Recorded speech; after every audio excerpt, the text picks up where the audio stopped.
حضرت عمر بن خطاب رضی اللہ تعالی عنہ کا شجرہ نسب کچھ اس طرح سے ہے۔ عمر بن خطاب بن نفیل بن عبد العزیٰ بن ریاح بن عبداللہ بن قرۃ بن رزاح بن عدی بن کعب بن لوی بن غالب القرشی العدوی، اور آپ کی کنیت ابو حفص ہے، جبکہ آپ کی والدہ کی طرف سے آپ کا نسب حنتمہ بنت ہاشم بن مغیرہ بن عبداللہ بن مخزوم ہے۔ حضرت عمر رضی اللہ تعالیٰ عنہ سے روایت ہے کہ آپ فجار اعظم سے 4 سال بعد پیدا ہوئے، جبکہ یہ نبی کریم صلی اللہ تعالیٰ علیہ وآلہ وسلم کی بعثت سے 30 سال پہلے کا واقعہ ہے۔ آپ کی اولاد و ازواج میں عبداللہ، عبد الرحمن اکبر اور حفصہ ہیں۔ ان کی والدہ زینب بنت مظعون بنت حبیب بن وہب بن حذافہ بن جناح ہیں۔ زید اکبر اور رقیہ، جبکہ ان کی والدہ ام کلثوم بنت علی بن طالب ہیں، اور ام کلثوم کی والدہ فاطمہ بنت رسول اللہ صلی اللہ علیہ وآلہ وسلم ہیں۔ زید، اصغر اور عبید اللہ ان کی والدہ ام کلثوم بنت جرول بن مالک ہیں۔ یہ دونوں جنگ صفین میں حضرت امیر معاویہ رضی اللہ تعالیٰ عنہ کی معیت میں شہید ہوئے۔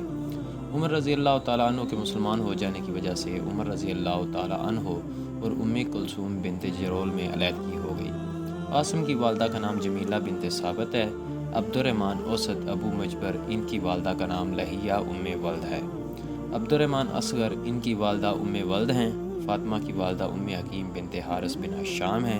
زینب، جبکہ یہ حضرت عمر رضی اللہ تعالیٰ عنہ کی اولاد میں سب سے چھوٹی ہیں، ان کی والدہ فقیہتاً ام ولد ہیں۔ ایاز بن عمر ان کی والدہ عاتقہ بنت زید بن عمر بن نفیل ہیں۔ نبی کریم صلی اللہ علیہ وآلہ وسلم نے ام عاصم بنت عمر کا نام بدل دیا۔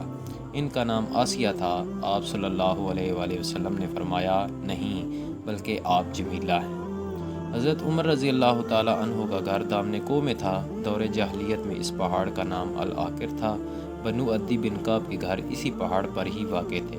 بعد میں اس کو حضرت عمر رضی اللہ تعالیٰ عنہ کے نام سے منسوب کر دیا گیا، اور آج کل اس کو جبل عمر کہا جاتا ہے۔ حضرت عمر رضی اللہ تعالیٰ عنہ کا شمار قریش کے معزز ترین افراد میں ہوتا تھا، اور سفارت کی ذمہ داری آپ کے سپرد تھی۔ وہ بھی کچھ اس طرح سے کہ جب قریش کی باہم آپس میں کوئی لڑائی ہوتی یا قریش کی کسی اور سے لڑائی وغیرہ ہوتی تو وہ آپ کو سفیر بنا کر بھیجتے، اور آپ ان کے بارے میں جس طرح کا بھی فیصلہ کرتے وہ اس پر راضی ہوتے، خواہ آپ انہیں لڑنے جھگڑنے کے بارے میں کہتے یا ان سے فخر میں مقابلہ کرنے کو کہتے، تب بھی قریش ہر دو حالتوں میں آپ کو ہی سفیر بنا کر بھیجتے۔ عمر رضی اللہ تعالیٰ عنہ طویل القامت تھے۔ آپ رضی اللہ تعالیٰ عنہ اپنے طویل قد کی وجہ سے ایسے معلوم ہوتے تھے کہ گویا جانور پر سوار ہوں۔ آپ وزن کے لحاظ سے بھاری کام تھے۔ آپ کا رنگ گہرا سرخ تھا، سر کے بال آگے سے پیچھے کی جانب اور مونچھیں گھنی تھیں۔ ان کے اطراف کے بال سرخ تھے، جبکہ رخسار خفیف تھے۔ آپ معاملات میں سخت طبیعت کے مالک تھے، اور چلنے میں آپ کی رفتار تیز تھی۔ مشہور ہے کہ ان کی رنگت میں تبدیلی کی وجہ یہ ہے کہ انہوں نے قید سالی کے دوران گوشت اور گھی کھانا ترک کر دیا تھا، اور ہمیشہ زیتون کا تیل کھانے لگے۔ آپ سرخ رنگت کے مالک تھے، لیکن مذکورہ وجہ سے آپ کا رنگ تبدیل ہو گیا۔ حضرت عمر رضی اللہ تعالیٰ عنہ کی شہ سواری کے متعلق روایت ہے کہ آپ اپنے گھوڑے کے بائیں کان کو دائیں ہاتھ سے پکڑتے اور بائیں ہاتھ سے اپنے کپڑے وغیرہ سمیٹتے، اور پھر اچھل کر اپنے گھوڑے پر بیٹھا کرتے تھے، گویا کہ آپ اس کی پشت پر پیدا ہوئے ہیں۔ آپ اپنی داڑھی کو زرد رنگ دیا کرتے تھے اور اپنے سر کو مہندی سے سنوارا کرتے تھے۔ آپ پیون لگے ہوئے کپڑے پہنا کرتے تھے، اور آپ رضی اللہ تعالیٰ عنہ پر ہیبت اور باروق شخصیت کے مالک تھے۔ حضرت عمر رضی اللہ تعالیٰ عنہ نے 26 سال کی عمر میں نبوت کے چھٹے سال اسلام قبول کیا۔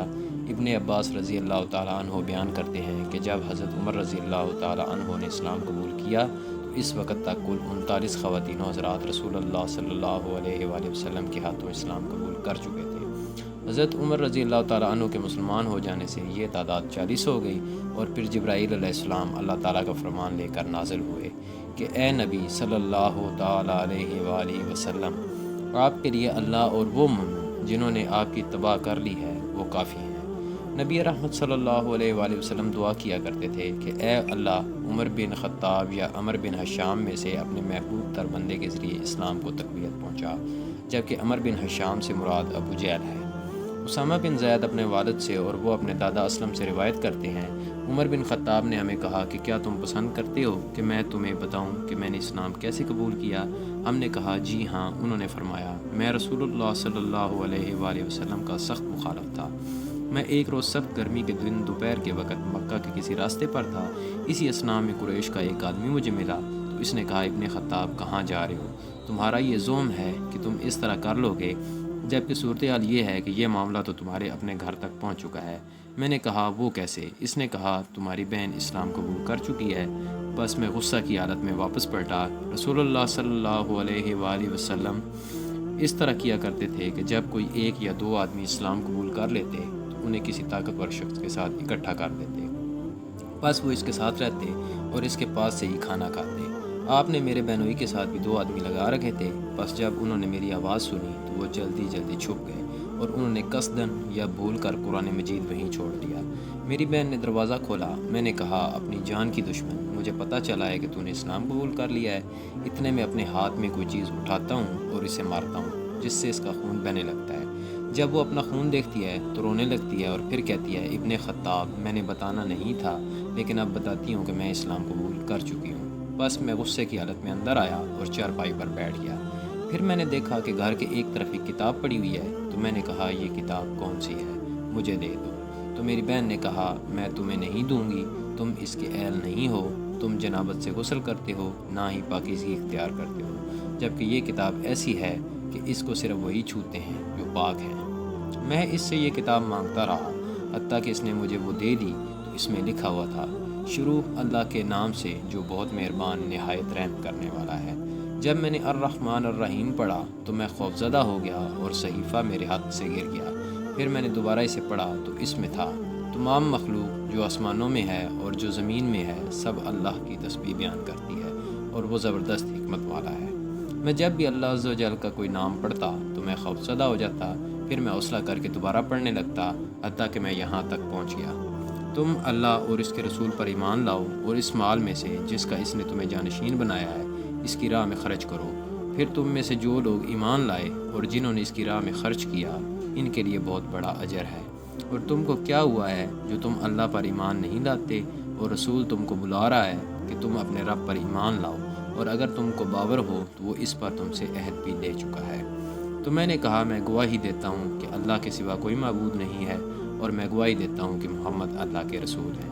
جب لوگوں نے میرا یہ اعلان سنا وہ خوشی کے ساتھ نعرہ تکبیر بلند کرتے ہوئے باہر نکل آئے۔ انہوں نے اللہ عز و جل کی حمد و ثنا بیان کی اور اس کا شکر ادا کیا۔ پھر انہوں نے کہا، خطاب کے بیٹے خوش ہو جاؤ، کیونکہ رسول اللہ صلی اللہ علیہ وآلہ وسلم نے پیر کے دن دعا کرتے ہوئے یوں کہا تھا، اے اللہ، 2 آدمی عمر بن حشام یا عمر بن خطاب میں سے کسی ایک کے ذریعے اسلام کو تقویت پہنچا، اور ہم امید کرتے ہیں کہ رسول اللہ صلی اللہ علیہ وآلہ وسلم کی دعا آپ کے لیے قبول ہو گئی۔ بس خوش ہو جاؤ۔ جب ان کو میرے متعلق تسلی ہو گئی تو میں نے انہیں کہا، مجھے رسول اللہ صلی اللہ علیہ وآلہ وسلم کے متعلق بتاؤ کہ وہ کس گھر میں ہیں۔ انہوں نے کہا، آپ صفا کے نچلے گھر میں ہیں۔ بس میں ادھر کو چلا تاکہ میں نے وہ دروازہ کھٹکھٹایا۔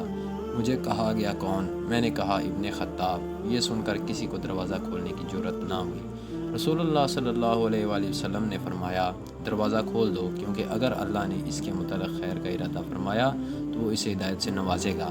بس انہوں نے میرے لیے دروازہ کھولا اور 2 آدمیوں نے مجھے بازو سے پکڑا، یہاں تک کہ میں نبی صلی اللہ علیہ وآلہ وسلم کے قریب پہنچ گیا۔ آپ صلی اللہ علیہ وآلہ وسلم نے فرمایا، اسے چھوڑ دو۔ انہوں نے مجھے چھوڑ دیا۔ میں آپ صلی اللہ علیہ وآلہ وسلم کے سامنے بیٹھ گیا۔ آپ صلی اللہ علیہ وآلہ وسلم نے میری قمیض سے پکڑا اور مجھے اپنی طرف کھینچ لیا۔ پھر فرمایا، ابن خطاب، اسلام قبول کر لو، اے اللہ اسے ہدایت نصیب فرما۔ میں نے کہا، میں گواہی دیتا ہوں کہ اللہ کے سوا کوئی معبود نہیں اور آپ صلی اللہ علیہ وآلہ وسلم اللہ کے رسول ہیں۔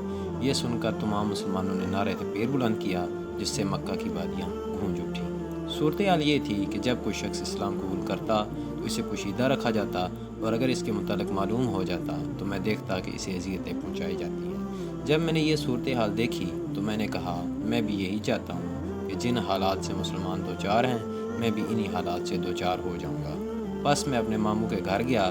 وہ ان میں ایک معزز شخص تھا۔ میں نے دروازے پر دستک دی تو اس نے کہا، کون ہے؟ میں نے کہا، ابن خطاب۔ وہ باہر آیا تو میں نے اس سے کہا، کیا تمہیں معلوم ہے کہ میں نے اسلام قبول کر لیا ہے؟ اس نے کہا، کیا تم نے ایسے کر لیا ہے؟ میں نے کہا، ہاں۔ اس نے کہا، ایسے نہ کرو۔ میں نے کہا، کیوں نہیں؟ میں تو کر چکا ہوں۔ اس نے کہا، ایسے نہ کرو، اور اس نے دروازہ بند کر دیا اور مجھے چھوڑ دیا۔ میں نے کہا اس نے تو کچھ بھی نہیں کیا، بس میں وہاں سے نکلا اور ایک قریشی سردار کے پاس آیا اور اس کا دروازہ کھٹکھٹایا تو اس نے کہا کون ہے؟ میں نے کہا عمر بن خطاب۔ بس وہ میرے پاس آیا تو میں نے اس سے کہا کیا تمہیں معلوم ہے کہ میں نے اسلام قبول کر لیا ہے؟ اس نے پوچھا تم نے قبول کر لیا؟ میں نے کہا ہاں۔ اس نے کہا ایسا نہ کرو۔ وہ تھوڑی دیر کھڑا رہا، پھر اس نے اندر جا کر دروازہ بند کر لیا۔ جب میں نے یہ صورتحال دیکھی تو میں واپس آ گیا۔ ایک آدمی نے مجھے کہا کیا تم چاہتے ہو کہ تمہارے اسلام کے بارے میں پتہ چل جائے؟ میں نے کہا ہاں۔ اس نے کہا جب لوگ حتیم میں اکٹھے بیٹھے ہوں تو تم فلاں شخص کے پاس جانا جو کہ راز کو راز نہیں رکھتا، تم اپنا پورا معاملہ اس کے کان میں بتا دینا کہ میں اسلام قبول کر چکا ہوں، بس وہ آپ کے متعلق اعلانیہ طور پر سب کو بتا دے گا۔ لوگ حتیم میں جمع ہو گئے تو میں اس آدمی کے پاس آیا اور اس کے قریب ہو کر ساری بات اس کے کان میں بتا دی۔ میں نے کہا کیا تمہیں معلوم ہے کہ میں نے اسلام قبول کر لیا ہے؟ اس نے کہا سن لو، عمر بن خطاب اسلام قبول کر چکا ہے۔ یہ اعلان ہوتے ہی لوگوں نے مجھے اور میں نے انہیں مارنا شروع کر دیا۔ میرے ماموں نے پوچھا کہ یہ سب کیا ہو رہا ہے تو اسے بتایا گیا کہ یہ ابن خطاب ہے جس کی پٹائی ہو رہی ہے۔ بس وہ حتیم پر کھڑا ہوا اور اپنی آستین سے اشارہ کرتے ہوئے کہا سن لو، میں نے اپنے بھانجے کو پناہ دے دی۔ اس طرح وہ لوگ مجھ سے دور ہو گئے اور میں چاہتا تھا کہ جس طرح دیگر مسلمانوں کے اسلام قبول کرنے کی وجہ سے مار کٹائی کی گئی، اس طرح میری بھی پٹائی کی جائے۔ میں نے تھوڑی دیر انتظار کیا، حتیٰ کہ جب لوگ حتیم میں بیٹھ گئے تو میں اپنے ماموں کے پاس پہنچ گیا اور میں نے کہا سنو۔ اس نے کہا اب مجھے کیا سنانا چاہتے ہو؟ میں نے کہا اپنی امان اپنے پاس رکھو۔ اس نے کہا خطاب کے بیٹے ایسے نہ کرو۔ میں نے کہا نہیں، بلکہ ایسا ہی ہوگا۔ اس نے کہا جیسی تمہاری مرضی۔ بس میں پیٹتا اور پٹتا رہا یہاں تک کہ اللہ تعالیٰ نے اسلام کو غلبہ عطا کر